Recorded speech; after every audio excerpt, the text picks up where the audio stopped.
কিমান ২ নম্বৰী চৰিত্ৰ কংগ্ৰেছত ভাল মানুহ আছে নেকি? মহা ২ নম্বৰী চোৰকেইটাহে কংগ্ৰেছ কৰে এতিয়া। কংগ্ৰেছ এটা সংগঠন হৈ থকা নাইতো। কংগ্ৰেছত মহা ২ নম্বৰী মদাহীবিলাকে সন্ধিয়া যে আড্ডা মাৰে, কংগ্ৰেছটো বৰ্তমান মদাহীবিলাকৰ আড্ডা মাৰা এটা ক্লাবত পৰিণত হৈছে। দেখা গৈছে শেহতীয়াকৈ এটা সামাজিক মাধ্যমত বা সংবাদ মাধ্যমত আপোনাৰ বন্ধু তথা আপোনাৰ অঞ্চলৰ বিধায়ক, সমষ্টিটোৰ বিধায়ক ৱাজেদ আলী চৌধুৰী এটা মন্তব্য কৰিছে যে আপুনি সমষ্টিটোত বাঘৰ দৰে সোমাইছিল আৰু মেকুৰীৰ দৰে এতিয়া যোৱা বন্ধ কৰিছে। অৰ্থাৎ আপুনি এতিয়া সমষ্টিত নাই, সমষ্টিৰ পৰা আঁতৰি আহিছে। মানে কি আপুনি সঁচাকৈ নিৰ্বাচনত অৱতীৰ্ণ হব নে নহব? ৱাজেদ আলীৰ বক্তব্য এনেকুৱা বুজাইছে যে আপুনি যেন নিৰ্বাচনৰ পৰা আঁতৰত আছে। আপুনি সঁচা অৰ্থত নিৰ্বাচন খেলিব নে নিৰ্বাচনৰ পৰা আপুনি আঁতৰি আহিল? কাৰোবাৰ প্ৰতি কিবা ভয় বা শংকা তেনেকুৱা কিবা আছে কাৰণে? একেবাৰে নহয়, মইতো ইলেকশ্যন খেলিমেই। আৰু যিটা নাম লৈছে মোৰ মুখেদি, এইটা পাপী মানুহৰ নাম মোৰ মুখেদি নলওঁ, ই মহাপাপী এটা। কি কৈছে, বাঘৰ দৰে গৈছো আৰু মেকুৰীৰ দৰে ঘৰত সোমাই বহিছো। বাঘৰ দৰেও যোৱা নাই, মানুহ হিচাপে গৈছো, বল শক্তি লৈ গৈছো। বাঘো নহয়, একো নহয়, ইলেকশ্যন খেলিম। ইতিমধ্যে মই 56টা মিটিং মই কৰিছো। এইটো মানে অৰিজিনেলি চাউথ চাৰ্বাৰ যিটো সমষ্টি আছিল, আজিকালিতো মিচিং জৰুৱা হৈ গ'ল। এতিয়া বন্ধুজনৰ নাম আপুনি লৈছে, তাত এতিয়া মূৰৰ কামুৰি হৈছে আলি আকবৰ মিয়া। বেলেগ লৈ তাৰ মানে মূৰৰ কামুৰি ভয়ো নাই। আলি আকবৰ মিয়া যাতে ইলেকশ্যন নেখেলে, আলি আকবৰ মিয়াৰ খং তুলিবলৈ। আৰু মোৰ এতিয়া ব্যৰ্থিত আছে, মই নিজেও স্বীকাৰ কৰোঁ। মোৰ খং উঠিলে উল্টা পাল্টা কথা কিন্তু কওঁ। তো আচলতে সেই বন্ধুজনে মোৰ খং তুলিবলৈ ফাং ফুং কথাবিলাক কৈ আছে। মেকুৰীৰ দৰে ঘৰত সোমাইছো। আৰে ভাই, মই আজি কেইদিনৰ পৰা, আজি 11 দিন মোৰ অলপ গাটো বেয়া, চবেই জানে। মই মানে লাজ নকৰোঁ, মোৰ মানে কোমৰৰ বিষ। এই কোমৰৰ বিষটো ডাক্তৰক এইকেইদিন ফাইনেলি চোৱাই আছো। চোৱাই তাৰপাছত মই ফিল্ডত যাই একেবাৰে নামিম। এতিয়া আৰু ইফালে ইফালে নাযাওঁ। তো তাৰ নামটো মই ফিল্ডত দেখা নাই। মই 56টা মিটিং কৰিছো, মানুহতো তেওঁৰ নাম কোৱা নাই। মানুহে ৰাজ্য দলৰ কথাও অলপ অলপ কৈছে, UDFৰ কথাও অলপ অলপ কৈছে, কংগ্ৰেছৰ কথাটো কোৱা নাই। কংগ্ৰেছৰ কথা কৈছে, কংগ্ৰেছে বেলেগ কেণ্ডিডেট কৰিলে কংগ্ৰেছৰ কথা মানুহে কি চবত দিব, সেইটো কৈছে। কিন্তু ই ভোট পালে, এই টিকিট পালেতো যাব। 10,000 ভোট পোৱা দিগদাৰি আছে। এতিয়া মোৰ যিহেতু আজিৰ দিনটোত মোৰ মানে বিশ্বাস, মই নিৰ্দলীয় হিচাপে দৌৰি আছো। মোৰ নিৰ্দলীয় হিচাপে আজিৰ দিনত ফিল্ডৰ যিটো মানে খবৰ, মানুহৰ যিটো চৰ্চা, চাহ দোকানত, ৰাস্তা ঘাটে, পথে বাটে, বজাৰত, মোৰ আজিৰ দিনত মই 60 বা 70% ভোট মই আজি পাই আছো। চিন্তাৰ বিষয়ে অফকোৰ্চ হৈছে, নিৰ্দলীয় ইলেকশ্যন বুলি 4বাৰ মই ইলেকশ্যনত হাৰিছো। সেইটো লৈ ন' ডাউট মই অলপ চিন্তাত পৰিছো, কি কৰোঁ, নিৰ্দলীয় খেলো না কোনোবা জেগাত ডাল খাওঁ। এই কথাটো অলপ চৰ্চা চলি আছে। এই খবৰটো বোধ সেই ব্যক্তিজনে পাইছে। মানে আপুনি ইলেকশ্যন খেলিবই? ফাইনেলি খেলিম। আৰু তেওঁৰ চৰ্চা লৈ মই মানে কাণসাৰ নিদিওঁ, তেওঁক তোৱাক্কাও নকৰোঁ। মোৰ বিশ্বাস, মিচিং জৰুৱাৰ মানুহে এই 4-5টা কোৱালিটিৰ মানুহক এইবাৰ ভোট নিদিব। 99% মুছলিম মানুহ। মুছলিম মানুহৰ ধৰ্মৰ যুক্ত অলপ বেছি। মদাহী, জুৱাৰু, চৰিত্ৰহীনা, ৰাস্তাৰ টকা মাৰি খোৱা, পুলিচৰ চাকৰি বিক্ৰী কৰি খোৱা, অংগনবাদী চাকৰি বিক্ৰী কৰি খোৱা, এইকেইটা কেটাগৰীৰ মানুহক মিচিং জৰুৱাৰ সমষ্টিৰ মানুহে ভোট নিদিব। আৰু এই যে চৰিত্ৰকেইটা কৈছো, আল্লাহ নামত শপত লৈ কওঁ, এইকেইটা বস্তু মোৰ নামত নাই। এই চৰিত্ৰহীন মানুহবিলাকে মোৰ লগত কেনেকৈ ইলেকশ্যন খেলিব? এতিয়া নিজৰ নাই তবিলত ঠিক, আলি আকবৰ মিয়াক লৈ পেলাই কৰি থাকা। দেখা যাব ইলেকশ্যন, দেখা যাব তুমি কেইহাজাৰ ভোট পোৱা, দেখা যাব না। বেলেগ কোনোবাই, মই যদি MLA হ'ব নোৱাৰো মিচিং জৰুৱাত, বেলেগ হ'ব, ই কিন্তু নোৱাৰে। ই 30,000-ৰ ওপৰত ভোট জিতি আছে। দেখা গৈছে বৰ্তমান শেহতীয়াকৈ চৰ্চিত হৈছে এটা বিষয়, মোৰ এই মুহূৰ্তত মনত পৰিল যে সদ্যপ্ৰাপ্ত আমচুৰ প্ৰাক্তন সভাপতি, এগৰাকী বলিষ্ঠ কণ্ঠ বুলি আমি যাক বহুতে চিনি পাওঁ বা সংখ্যালঘুসকলৰ বহুতৰে আদৰৰ বুলি আমি ক'ব পাৰো, কাৰণ সেইখিনি তাৰ কণ্ঠৰে নিগৰে। শেহতীয়াকৈ ৰেজাউল কৰিম চৰকাৰে কংগ্ৰেছত যোগদান কৰিলে আৰু কংগ্ৰেছত যোগদান কৰাৰ পিছতেই এটা বক্তব্যক লৈ এতিয়া কংগ্ৰেছত বিদ্ৰোহৰ এটা উকমুকনি হৈছে। কংগ্ৰেছৰ ভিতৰত চলাতে এতিয়া এটা বিদ্ৰোহৰ জুই জ্বলি আছে, বিশেষকৈ ৰেজাউল কৰিম চৰকাৰক যোগদান কৰাক লৈ। মই প্ৰশ্নটো আপোনাক এই কাৰণেই সুধিছো, কাৰণ আপুনি এগৰাকী সংখ্যালঘু নেতা, এগৰাকী প্ৰাক্তন আমছু নেতা। সেইকাৰণে এই যে এগৰাকী প্ৰাক্তন আমছু নেতাক লৈ পেলাই এতিয়া কংগ্ৰেছৰ ভিতৰত যি বিদ্ৰোহৰ জুই জ্বলি আছে, জুইৰ যি উকমুকনি আৰম্ভ হৈছে, আপোনাৰ কৰবাত নহয় কৰবাত গাত লগা নাই নে? এই বিষয়টোক লৈ আপুনি কৰবাত কিবা চিন্তা কৰা নাই? একেবাৰে লাগিছে। কিন্তু কথাটো হৈছে কি, আমচুৰ এইবাৰ যে কনফাৰেন্সটো হ'ল, কনফাৰেন্সত মই অলপ মন খোৱা ভাৱত মই নিজেও যোৱা নাই। এই কথাবিলাক আগৰ পৰা গম পাইছিলোঁ। এই যে এই ঘটনাটো যে হৈছে, আমচুৰ প্ৰাক্তন সভাপতিক লৈ যি ঘটনাটো হৈছে, এইটো আমি আগৰ পৰা অলপ অলপ গম পাইছিলোঁ। কোনোবাই UDFৰ কথা কৈছিলে, কোনোবাই ৰাজ্য দলৰ কথা কৈছে, কোনোবাই AGPৰ কথা কৈছে, কোনোবাই কংগ্ৰেছৰ কথা কৈছে। শেষত যাই কেনেকে কংগ্ৰেছত সোমালে এই কথাটো আমি জনা নাছিলোঁ। আমাকো যদি কোনোবাই প্ৰশ্ন কৰিছে, আমি এনেকেই কৈছিলোঁ যে আমচুৰ প্ৰাক্তন সভাপতি কংগ্ৰেছত জইন কৰা ঠিক নহয়। এইকাৰণে কৈছিলোঁ, কংগ্ৰেছ মুছলমানৰ মূল শত্ৰু, বিজেপিৰ মূল শত্ৰু নহয়। আজি উচ্ছেদ হৈছে, উচ্ছেদৰ তৰোৱালটো বিজেপিৰ হাতত কংগ্ৰেছে তুলি দিছে। 2011 চনত এই উচ্ছেদৰ আইনটো কৰিছিলে তেওঁলোকে, সিদ্ধান্তটো বিজেপিয়ে চান্স লৈ উচ্ছেদ কৰি আছে। 1980, 83, 85 20,000-ৰ ওপৰত বঙালী হিন্দু মুছলমানক কাটি কাটি মাৰিছিলে। তেতিয়া কি বিজেপি চৰকাৰ আছিল নেকি? এই কংগ্ৰেছ চৰকাৰ।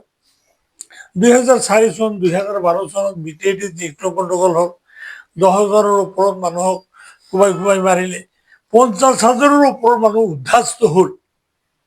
এই কংগ্ৰেছৰ দিনত বিজেপি তেতিয়াতো নাছিলে। সেই পাৰ্টিটোত আমচুৰ এজন বল্ড কণ্ঠ, সেই দলত যোৱাটো ঠিক হোৱা নাছিলে, ঠিক হোৱা নাই।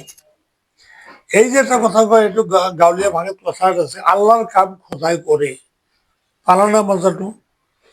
এই গৌৰৱ গগৈ প্ৰেচিডেণ্ট হোৱাৰ পাছত অসমৰ ৰাইজে বিচাৰিছিলে, 3 গগৈ যদি একেলগে হয়, কংগ্ৰেছ কিজানি অলপ বাঢ়িব, কংগ্ৰেছ কিজানি চৰকাৰ গঠন কৰিব। মানুহৰ মুখে মুখে কথাটো আহিছিলে। আমিও মনে মনে ভাবিছিলোঁ, কি পাৰে নেকি, গৌৰৱ গগৈ পাৰিব নেকি, তৰুণ গগৈৰ ল'ৰা। এই গৌৰৱ গগৈ প্ৰেচিডেণ্ট হোৱাৰ পাছত ৰাজীৱ ভৱনত, গুৱাহাটীৰ ৰাজীৱ ভৱনত কংগ্ৰেছৰ এটা মিটিং হৈছিলে।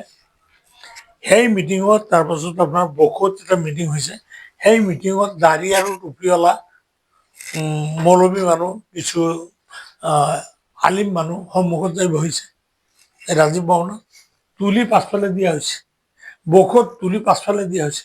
তাৰমানে মুছলমানক কিভাৱে অপমান কৰে তেওঁলোকে, মুছলমানক দামটো কি দিয়ে? তাৰমানে মুছলমান যাতে সন্মুখত নবহে, দাড়ি টুপিৱালা মানুহ যাতে সন্মুখত নবহে। তো আমচুৰ প্ৰাক্তন সভাপতি মুছলমানৰ সন্তান নহয় নেকি? তেওঁৰ অলপ নালাগিলে নে? সেইটো দলত তুমি কেনেকে জইন কৰিলে? সেইকাৰণে গাঁৱলীয়া ভাষাত কয়, আল্লাহৰ কাম খোদাই কৰে। এই যে যিটো হেৰি হ'ল, কংগ্ৰেছত তুমি শ্বেল্টাৰ বিচাৰি গৈছিলা, শ্বেল্টাৰটো ঠিকছে পাইছো।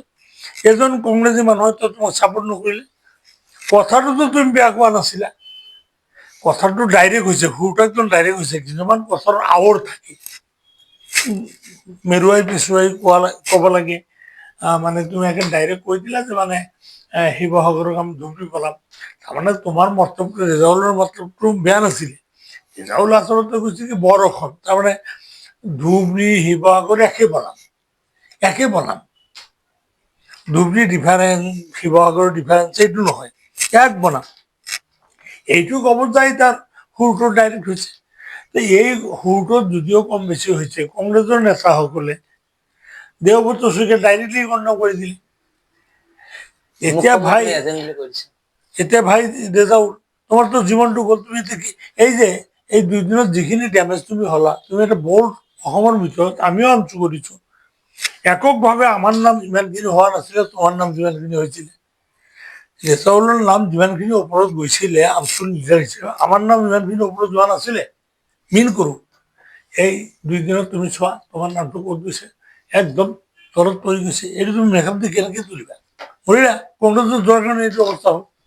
কিয় কংগ্ৰেছত যোৱাৰ কাৰণে এনেকুৱা কিয় হ'ব? যদি মই এই মুহূৰ্তত আপোনাক বস্তুটো কণ্ডেম কৰো, যদি প্ৰশ্ন কৰো যে আমচুৰ পিতামহৰ পৰা আৰম্ভ কৰি বেছিভাগ আমচুৰ প্ৰাক্তন নেতাই কংগ্ৰেছত যোগদান কৰে, আব্দুল হাই নগৰীৰ পৰা আৰম্ভ কৰি শেহতীয়াকৈ আব্দুল ৰহিম আহমেদলৈকে বেছিভাগেই চোন কংগ্ৰেছত জইন কৰিছে। এই ক্ষেত্ৰত ৰেজাউল কৰিমো সেই একেটা পন্থা অৱলম্বন কৰিছে। তাত ৰেজাউল কৰিমৰ ভুলটো মই খুব বেছি নেদেখো, কিন্তু আপুনি সেই বিষয়ক লৈ ইমান বিৰোধ কৰা যেন বিভিন্ন লাগিছে। Many men many mind. ময়ো সংখ্যালঘু আন্দোলনত আমচু 18 বছৰ লাগাতাৰ আমচু কৰি মই এমএলএ হৈছোঁ। আপোনালোকে চাওক, LGP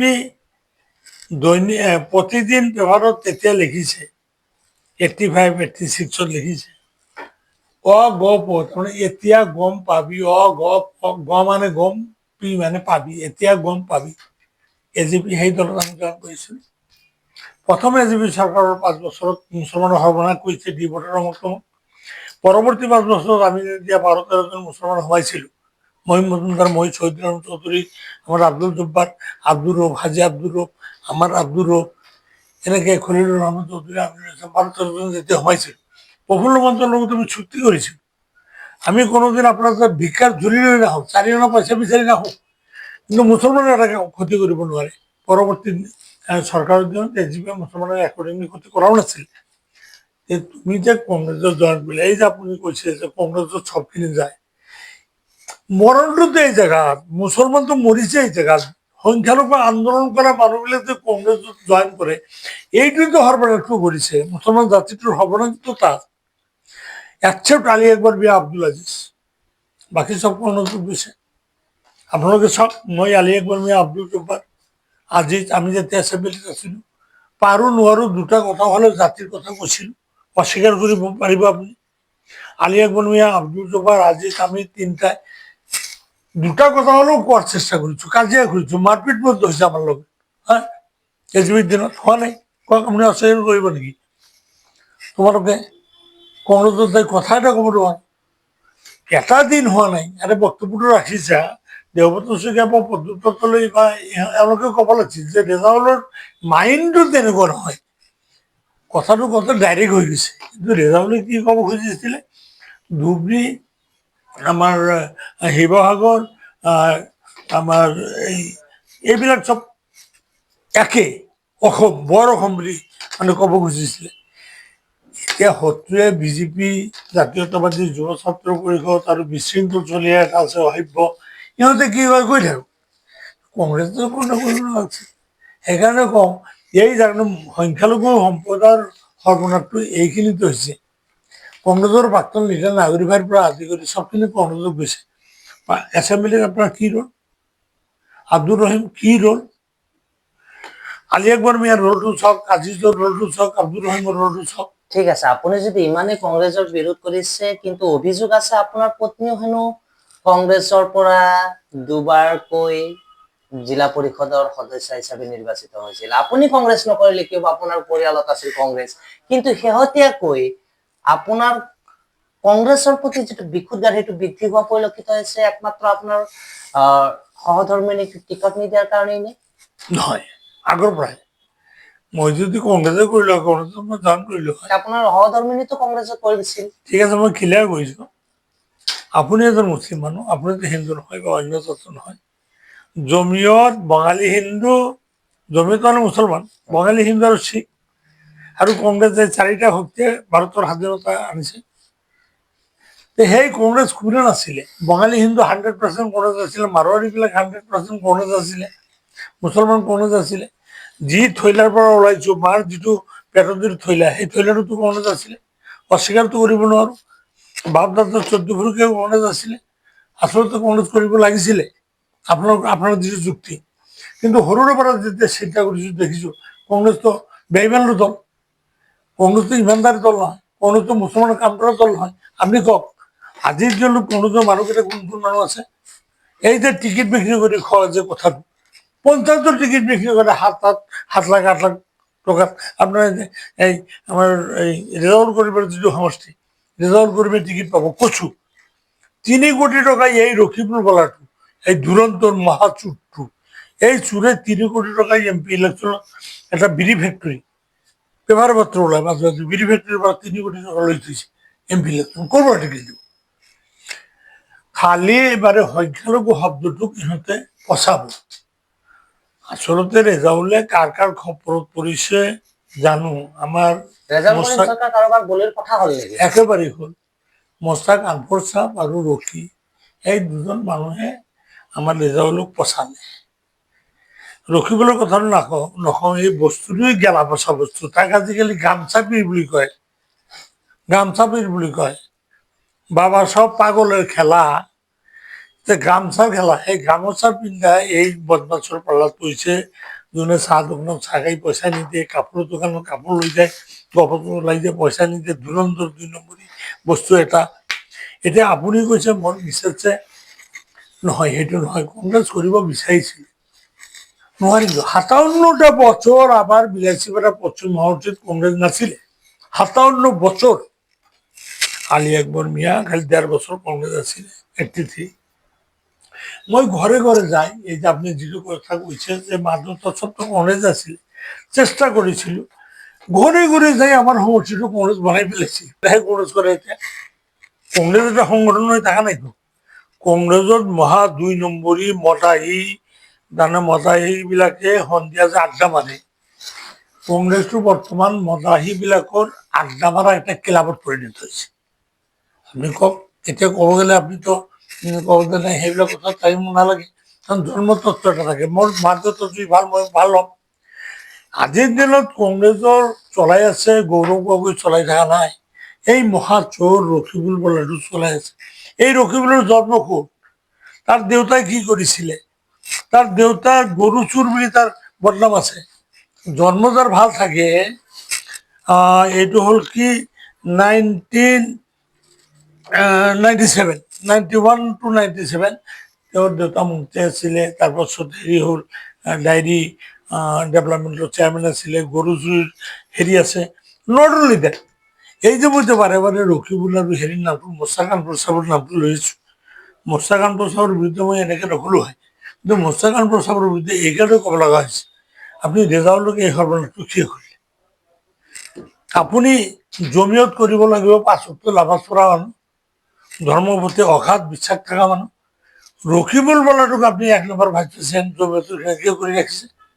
ই নামাজ পঢ়িব যায়, এনেকে নামাজ পঢ়ি এনেকে মিডিয়াক হেৰি কৰে, ইংগিত দিয়ে, ফটোটো ভালকে তুলিবি, মই যে নামাজটো পঢ়ি আছো, সেইটো ইমান দাম নেকি? সেইটো বেইমানি কথা নহয়, সেই মুছলমান হ'ল। মিডিয়াক হেৰি কৰি ইণ্ডিকেট কৰে, মোৰ ফটোটো ভালকে তুলিবি, তাৰপিছত মই যে নামাজটো পঢ়ি আছো, তাৰমানে ই নামাজি নেকি? বেদিন নহয়, বেইমান নহয়। দোকানত যে চাহে পইচা নিদিয়ে, কাপোৰ লৈ পইচা নিদিয়ে, বেদিন নহয়, বেইমান নহয়। এই যে টিকিটের যিমান বিক্রি, ইতিমধ্যে 3 কোটি 4 কোটিকে আপনার বরাক ভ্যালিত গৈছে। বরাক ভ্যালিত একটা মুসলমান কংগ্রেস নকৰে, এইবাৰ সব এনজিবি কৰিব। আমচু কৰিছো, গোটেই অসমত বন্ধু বান্ধৱ আছে, খবৰটো পাই থাকো না, টেলিফোন কৰিলে। কংগ্ৰেস আচলতে ৰেজাউলক বলি পঠাটো এই ৰকিবুল আৰু আনফৰ চাহাবে কৰিলে।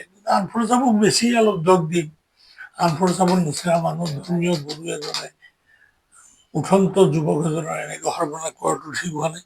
এই ল'ৰাটোক তেতিয়া মেকআপ দিব নোৱাৰিব, কেনেকে মেকআপ দিব?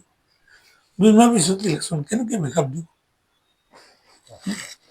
নোৱাৰিতো। গতিকে এতিয়া মই লাষ্টত এটা কথা কম, যে ৰেজাউলৰ নিচিনা মানুহে নেলি গহপুৰ, চলকা চাপৰি, বিটি গণ্ডগোল, উচ্ছেদ, এই সম্পূৰ্ণ কথাকাণ্ডবিলাক চিন্তা কৰি, ধৰ্মীয় কথাকাণ্ডবিলাক চিন্তা কৰি, তাৰ নিচিনা মানুহ কংগ্ৰেছ কৰাটো ঠিক হোৱা নাই। এতিয়াও সময় আছে, এতিয়াও যদি পাৰে মই ৰেজাউলক আহ্বান জনাম, আমি আছোতো, বহি যদি সিদ্ধান্ত লোৱা যায়, এনেকে যদি 2 আঙুলি থু মাৰি তুমি কংগ্ৰেছ এতিয়াও এৰি দিব আহিব পাৰা। এটা কথা প্ৰতিবাদৰ পইণ্ট এটা পাইছো, পইণ্টটো কি? তোমাক কিয় দেৱব্ৰত শইকীয়াই কৰি নকৰিলে? দেৱব্ৰত শইকীয়াই ক'ব লাগিছিল, নাই ৰেজাউলে বেয়া ভাৱত কোৱা নাই, ৰেজাউল বৰষম কৰাৰ কাৰণে ধুবুৰী আৰু শিৱসাগৰ একে জাগা, ধুবুৰী 1, শিৱসাগৰ 1, এইটো নহয়। দেউতা হলেও কৈছে দুয়োটা একে জাগা ধুবুৰীক আমি শিৱসাগৰ বনাম শিৱসাগৰ ধুবুৰী বনাম তাৰমানে আচলতে এক বনাম বেয়া কথা কোৱা নাছিল কন্যা করে দিলে তো আমরা এতে তো কোনো তো টিকিট দিব নাকি আছে হুম টিকিট বিক্রি করার দল এটা থ্যাংক ইউ